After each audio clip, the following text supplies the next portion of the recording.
And welcome, ladies and gentlemen, to our podcast on the revolutions of 1830. So the revolutions of 1830, it's not actually Les Mis. I want to just clarify. Les Mis is also not the French Revolution as we've studied in the past. Instead, it's actually a repercussion. The story of Les Miserables is the story of revolution that occurred in Paris in 1832, after the failed attempts to create a republic in 1830. So I thought it was a nice way to begin. And what you see in a film like that, the sort of abysmal state of Paris, is really what was one of the driving forces for the revolutions of 1830 in France as well. But 1830 really marks an important year in Europe. If you can look at the map that's on the podcast there, between the period of 1820 and 1831, there are a series of different revolutions that are occurring throughout Europe, where the Congress of Vienna is sort of, and the other congresses of the Concert of Europe are trying to sort of contain and bring within it the revolution, the ideas, the revolutionary ideas of the French Revolution, and they are failing. And so a lot of what's occurring between 1815 and 1848 is an attempt to limit the ideas of the French Revolution, and it's always reactionary. It's always trying to respond to those actions. So today we're going to really focus on the stories of France, what happens in Belgium, and then finally what happens in Poland. And so you have a lot of these notes. You'll be given them online. What you're going to be expected to do is to take these ideas, apply them to the isms that we've been working on in class. So where do we see liberalism? Where do we see nationalism? Where do we see conservatism? And along with romanticism and the other movements. And apply this with the Congress of Vienna for a quiz on Friday. So follow the notes. There's also a chart that I would recommend printing out and filling out as you go along to keep track of your own notes and making sense of it. And that will be the best way to prepare for Friday. So, the revolutions of 1830. Let's begin in France. So, after the defeat of Napoleon, the next king that becomes, they restore the monarchy, the Bourbon dynasty in France. And King Louis XVIII is going to be ruling France between 1814 and 1824. Now, when he becomes the monarch, he knew that returning back to the old regime would be very impractical, that ancien régime has died. So as a result, many of his political actions were sort of ambiguous. He tried to maintain the monarchy while also respecting the movements of the French Revolution. So at first, Louis XVIII attempted to lead sort of a moderate government and to keep ultra-royalists at bay. And this can be best imaged through the Constitutional Charter of 1814. So in this charter, he sets up really a bicameral legislature. There's a chamber of peers and a chamber of deputies. The chamber of peers was appointed by the king, and the chamber of deputies was elected with a very, very limited vote. I believe it's 1/30 of the overall French population of men, so still already half the population could even vote or participate in this chamber. It was viewed as sort of compromise for Louis XVIII. He gets to appoint ministers who went with the majority. So it worked out to be only about 50,000 of the wealthiest Frenchmen who get to have any voting rights. But it's symbolic. He also is going to ensure that in the Constitution that there's religious toleration, there's some freedom of the press, and equality before the law and office.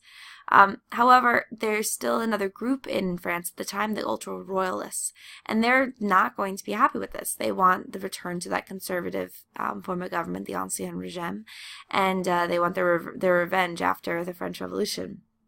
In the election of 1815, the ultra-royalists actually gained control of the Chamber of Deputies, and they proposed to set up another White Terror, or a time to really persecute all those who participated in the French Revolution, those who committed regicide, or commanded for the execution of Louis XVI. Louis, as a result of the outcome of the election, is going to dismiss the chamber. In 1820, ultra-royalists are going to once again win the chamber, and they will give control of education back to the church. They're very pro-clerical. They're going to impose greater property restrictions on voting and increase censorship. They're actually going to be criticizing Louis XVIII as King Voltaire. They'll call him that as a sign of, oh, you're just a product of this revolution. You're not really a true monarch. Now, Louis XVIII dies. He was a brother of Louis XVI, of the Bourbon family. He dies, and his younger brother, Charles X, is going to become king. Now, Charles X, even if you just look at this image for one moment, he is of a different mindset than of Louis XVIII. Charles X was the Duc d'Orléans, the man who fled France. He was the first of Louis XVI's brothers to become an émigré and to help spark counter-revolutionary organizations in other parts of Europe. And Charles X is an ultra leader. He's a leader of the ultra royalists. And when he becomes king, he's going to be ruling between 1824 and 1830. He's a super royalist. He's going to try and eliminate any of those reforms that had been previously established by Louis XVIII. He ruled as if no French Revolution had ever taken place. He kept close contact with clergy, ignored businessmen. He passed a law in 1825 called the Law of Indemnity, where revolutionary nobles who lost land and property and their estates were actually compensated for their losses. And then again in 1825, he passes another law, the Law of Sacrilege, where he issued that they would have the death penalty if you did anything against the church or were practiced any sacrilegious actions inside the church, including anything like stealing from the church or any of these actions, the death penalty. So he's supporting the Catholic Church and restoring the old regime and the old aristocracies. Now, one action that he does do that sort of starts expanding France and its power is capturing Algiers in 1830. Algiers, which is in northern Africa. In capturing Algiers in 1830, this is laying the foundation for a future French empire in Africa, which will be really greatly expanded by the end of the 19th century. So in 1830, there's going to be an election, and liberals are going to be winning the Chamber of Deputies in this election. 222 of the deputies openly disapprove of Charles X. And in response, Charles X will pass the 4 ordinances. These are also known as the July Ordinances, and they include censorship, dissolving the Chamber of Deputies, calling for new voting qualifications, which actually reduced the voting power of the upper bourgeoisie, and so members who had once had the right to vote had lost it. And they also ordered a new election. Well, this Chamber of Deputies puts in a vote of no confidence in the government. And the day after these 4 ordinances are issued by Charles X, we call it the July Revolutions, or Les Trois Glorieuses, or the 3 days. It's 3 days of revolution in France, which forces Charles X to abdicate. 500 citizens and 150 soldiers will die. There's barricades set up all throughout the city. As a matter of fact, in Les Mis, according to Victor Hugo, when he's describing the setup of the barricades in 1832, he describes how the little saplings are pulled from their roots to help build the barricades. And the reason why in 1832 there were saplings is because in 1830, when the barricades were being built, they actually took down all the trees of Paris and the streets of Paris to help build up these barricades to defend themselves. The revolutionaries of this 1830 revolution, the July Revolution, were made up of mainly Republican lower bourgeoisie and skilled workers who really wanted a universal manhood suffrage. However, the revolutionaries couldn't agree on just what type of government they wanted. And so after these 3 days, they realized that they could be potentially entering into another French Revolution. And so what occurs is a solution found by Marquis de Lafayette. He's still around. He's about 70 years old at this point, and he was elected to the Chamber of Deputies under under a series of different methods. So both by support. He had broad support among both the aristocrats and liberals, although he also, at many times throughout the French Revolution period, this revolutionary period, he will be imprisoned, he will be viewed as an enemy of the state, and as well as a friend. But he sort of ends on a high note of his career. This is the last real publicly known moment for Marquis de Lafayette, where he actually is going to introduce Louis Philippe, who is the cousin of Charles X, the Duke of Orleans, to be the king. So Louis Philippe was a leader in the 1789 revolutions.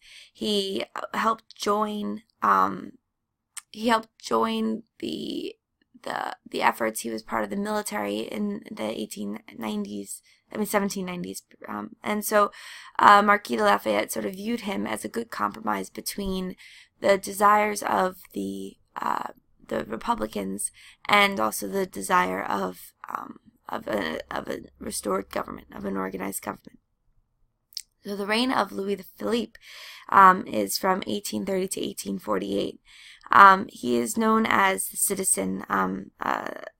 citizen king because he called himself King of the French rather than King of France, and that change really helps sort of establish him and sort of highlight just what kind of ruler he was. He wanted to be a man of the people. Now, not everyone is going to agree with that idea, but or his view. And as we can see in Les Mis in 1832, people are already grumbling about his reign. But he does try to make some reforms. So in 1830, he becomes king. He helps the chamber revise the Charter of 1814. And the red, white, and blue flag is going to be used, the tricolore, instead of the lily and the Bourbon flag, the fleur-de-lis, symbolizing the monarchy. So symbolically, he's trying to establish a new France. Also, the Chamber of Peers will cease to be appointed by the king or a hereditary place, and the Chamber of Deputies is going to be elected by a much larger body of voters. So 166,000 Frenchmen out of 30 million, or about 5%, now get to vote. This new regime was also called the July Monarchy. It was not democratic, but it benefited the upper bourgeoisie, and it was liked by many classes of the upper class liberals. The laborers were disappointed because they thought they had hope for a republic rather than the continuation of a monarchy. But Louis Philippe, at least on the public exterior, he dressed like a businessman. He wore dark clothing, the beginnings of the modern suits. He carried an umbrella. He walked through the streets of Paris. He did not claim any heirs. However, in the back scenes, he did try to really maintain the monarchy as a model. So now we're going to move on to, at any rate, in trying to maintain the monarchy model, people are going to be unhappy, and by 1848, there's going to be yet another revolution, and he will be deposed, and we will no longer have that monarchy model in France. Now, to move on, I would like to talk about the Netherlands and what occurs in Belgium after 1815, after the Congress of Vienna. So, just to remind us all, right, the Netherlands had once been united under the Spanish Habsburgs, and it ends up splitting after the Protestant Reformation, where the Netherlands become that Dutch Republic, and the Netherlands, this region up here, is the Protestant group, and they protested against the rule of the Spanish kings. Now, the Catholic Dutch, who are the Flemish, they called themselves the Walloons. They're the French-speaking Belgians. Belgium itself had always maintained connection with the Habsburgs, and so it had been pushed around a bit, either between the Spanish Habsburgs and the Austrian Habsburgs, but it had been under Habsburg Catholic rule. It wasn't until the Congress of Vienna that it gets joined with the Netherlands officially as one united body to create a buffer state between it and France. So Belgium was really made up of three regions, or three different people. They had the Northern Flemish, the Southern Flemish, and Brussels. And Belgium and the Netherlands were united by the Congress of Vienna. It wasn't really successful. Economically, it would make sense. The trade of Holland and other parts of the Netherlands really helped supply the raw materials and a market for goods. And Belgium actually produced a lot of finished goods, so it was a great relationship in that way. But King William I of Holland really exerted his power arbitrarily, and he would often offend different groups. He offended the peasantry by refusing to make the Catholic Church the church of the official church. He was Protestant. Belgian nationalism grew amongst the Catholic Dutch-speaking Flemings of North Brussels and the Catholic French-speaking Walloons of the southern provinces against the Protestant Dutch government. And so there starts to be this movement of nationalism, this tide between Belgium and the Netherlands that just seemed irreconcilable. The revolution was one of nationalism and liberalism, and it began on August 25th, 1830. It was led by students, industrial workers, and the middle class against Dutch rule. It really began because of the July Revolution in 1830 in France. That revolt in France really made the Belgians want to make changes. In November of 1830, Belgium proclaimed itself independent with a new constitution, including religious toleration, local government, limits on the king's authority, and lower voting qualifications. In 1831, a small minority picked the son of Louis Philippe as their king. This decision, though, would have led for Belgium to be uniting in some way with France, and according to the Congress of Vienna, this would just not be held. And so the foreign minister of Britain at the time said, absolutely not. And so they ended up compromising, and they chose Leopold of Saxe-Coburg, which was a German prince, as the king of Belgium. And he had married into the British royal family. So he's actually going to be the son-in-law of King George IV of England, and so he will be a relative of Queen Victoria. This becomes King Leopold I, and King Leopold I of Belgium is going to play an important role in trying to establish Belgium as a nation of itself. Now, the King William of Holland is going to always want Belgium back, and so he's going to start a series of wars to try and reconquer Belgium. So as a result, in 1839, there will be a gathering of representatives of Britain, France, Prussia, Austria, and Russia. And what they do is they guarantee that Belgium will be able to maintain independence, and Belgium will be then a neutral country. This is of the utmost importance for us to understand a major cause of World War I. Belgium is guaranteed protection. You cannot invade it. It's still then, in a way, used as a buffer state to prevent the expansion of France. And that's why this was established. Since no one can invade it and it's guaranteed England will intervene on behalf, France will never be able to expand beyond that border there. However, that also meant any country could not invade Belgium. And so when Germany invades Belgium in 1914, that invasion really marks the cause for World War I, or one of the contributing factors to why it became a world war, because it marks the reason why England enters the war effort.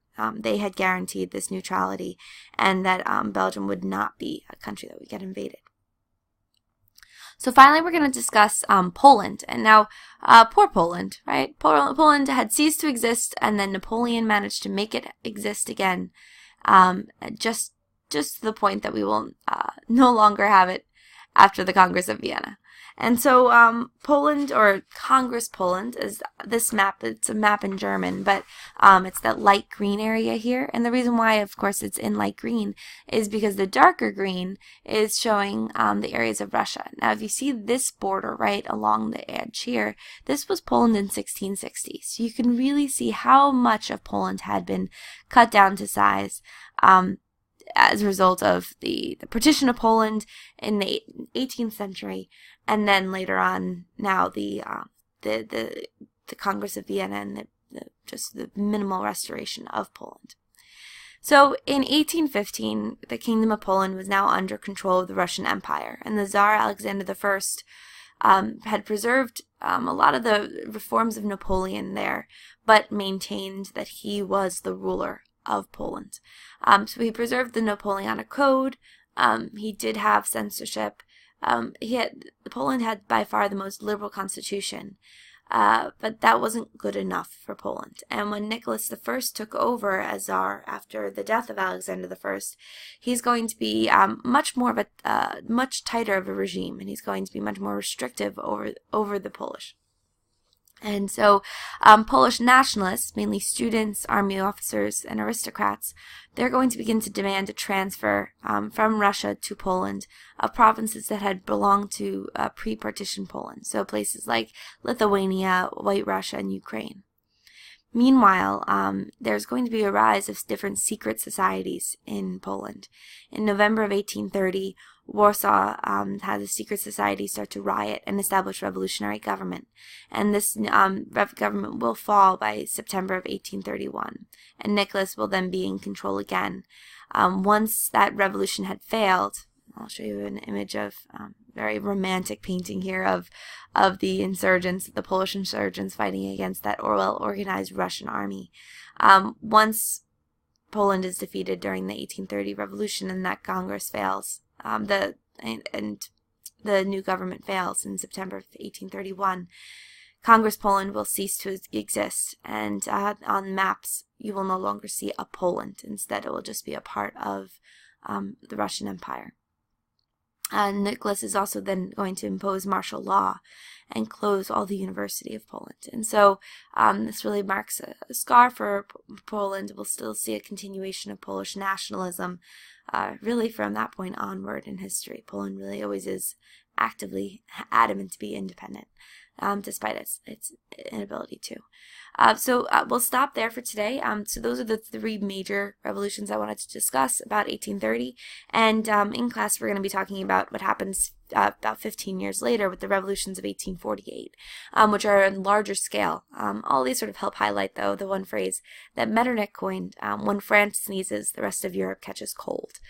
So I hope you have a great day, and I will see you soon.